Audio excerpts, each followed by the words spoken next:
welcome back to Robbie's Tool Time. I'm here with my always handy assistant, White Dave Borland, and today we're here on Skate and Destroy.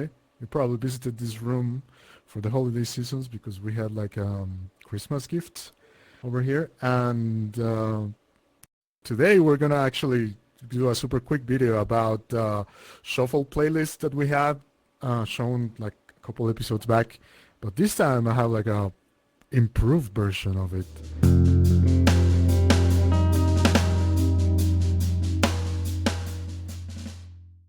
Alright, so here we have the circuit. Yes, I'm being lazy, that's why we're in this room and not in the other one. No, I'm kidding. But so we can go through it really quickly. Some of the things that were on the other one are the same as on this one, except for a few changes. So we have the event receiver player joined. This takes to a player's local, which is, you know, for everybody, so it will run only locally.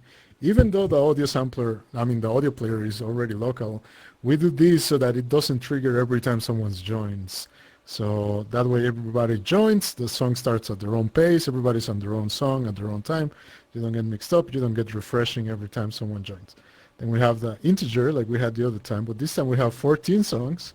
And then we have the song number and an if, which is checking, like the other time, if the previous song was the same song, and so play a different one, right? But this time the improvement is that we have actually the last three songs. So we have over here last one, last two, and last three, and then we're gonna check for those ones. So basically it's gonna give us a different random integer as long as it's not the last three songs. So it will shuffle, but it will not repeat. So let's say the last one, what it could happen was that you could get a song and then the next one would be different, but then maybe the next one was the previous one, right? So you will get a song, let's say twice in the span of three songs. This one avoids all of that by giving you the, like in the worst case scenario, the same song in the span of 5 songs. So anyway, the last three that played, you know, they don't play again. And that's actually good because usually, you know, let's say if you have like songs that are in between 3 to 5 minutes, that's an average stay time of a player coming into your room for any sort of random reason. So we're going to check to that with an execution integer switch. No, wait. What we're doing here is, let's follow the thing. So it gives us a random int, it goes to the song number and stores that song number, right?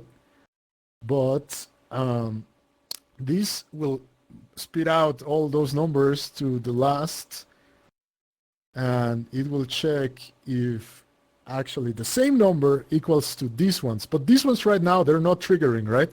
They're only plugged, but they're not gonna get the number because the execution is not executing yet. So they're all 0, 0, and 0 because you just joined the room. So it's gonna check. Let's assume that that thing gave us, yep. There's a 5 is what it's showing me. Okay, so let's assume that that gave us a 5, right? So it's gonna check. 5 equal to last one, which is a 0. No. Last two equal to 5. No, because they're all zeros right now when you first join. And so then if any of these, like this, or this, so that's why the or does, like, as long as one of them is true, then it triggers a true, right? Not all of them.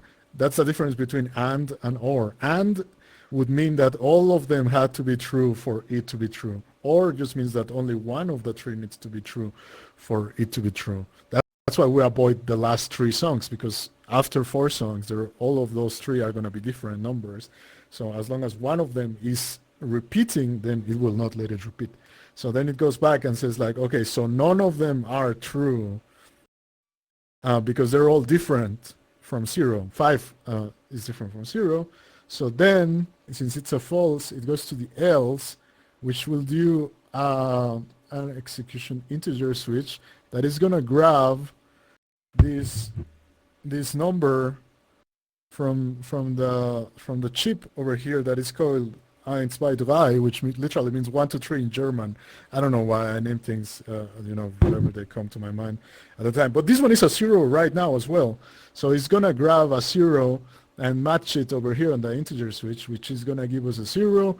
It's going to go over here. It's going to put it on the last on the last one, right? So 5 is going to get stored here, and then after this, it's going to go to 1 by 3, which is going to plus 1. It was also a 0, which we just mentioned, so now it's going to be a 1. Then it goes all the way over here to the audio player play. What happens with this audio player play, this time we only have one instead of having one per song, and it's because we have another switch. This could be an integer switch. The only reason why I had it to string, so you grab the number of the song number, which was a 5, turn it into a string, and then is because then you can add to this and then add the title of the song and match it to the value, and then you can output through names. But we're not doing it. It could be an integer switch, but anyway, I'm just doing a toString for future. And so it will grab the 5, it feeds it the song number 5 as media, and it plays. And then same as last time, when it's finished, it goes back to the random integer switch that is going to give us another number between 1 and 14, and it's going to check. So let's see what happens if, let's say, it's a 5 again, right? It's going to check if that number that got stored in song number right away is different than any of these. But last one is already a 5, so this is equal to itself, so it's a true. It says one of these one is true, so it goes true, and then we go to the then give me another number. And so it's going to do that until we don't get a 5, because basically right now, last one is a 5, last 2 is a 0, and last 3 is a 0. When it does give us a different number, what's going to happen is that it's going to store, because now this match of this first integer switch from the 1 by 3 is a 1. So it's going to output through the 1, which is going to store that new number. Let's assume it's, I don't know, a 6, just for easiness. So 6 is going to get stored on last 2. And then it's going to make the 1 by 3 a plus 1. So now this is a 2, and we're going to do the same thing of going, finding the song, playing it. When it's done, it comes back. Now it's giving us a new number, checking if it's not a 5 or a 6. And then let's assume we get 7. So now what's going to happen, execution integer switch goes back, stores the 7 into the last 3, and the only big difference here is that we want this 1 by 3, when it reaches the third one, to be turned into a 0 again.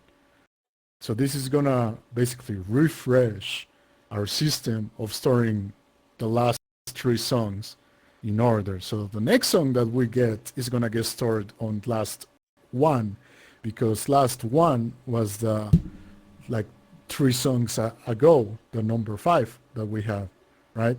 And so that way they start, becoming in order, and then the last one gets refreshed by the one that you just played. And yeah, so that's basically it. Remember, audio player, local, we're all doing this locally, so everybody gets random shuffled songs. And yeah, leave us any questions in the comments if you have.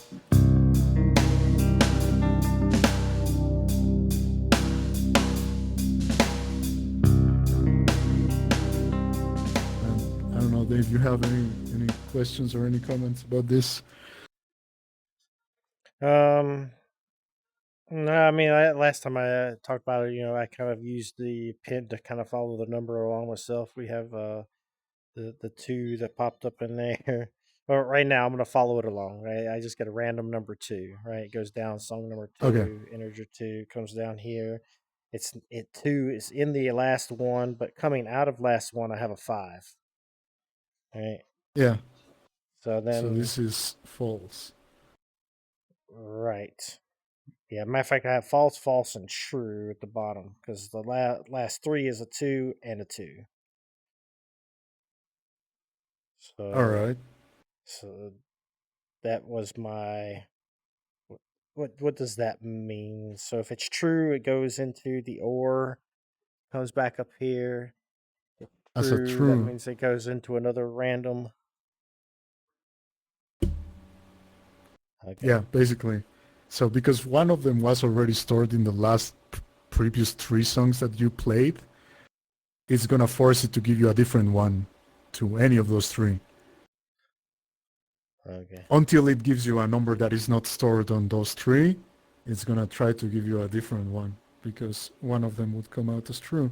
So what you want is a false to go store the song on your last on actually no on your oldest stored chip over there. Right.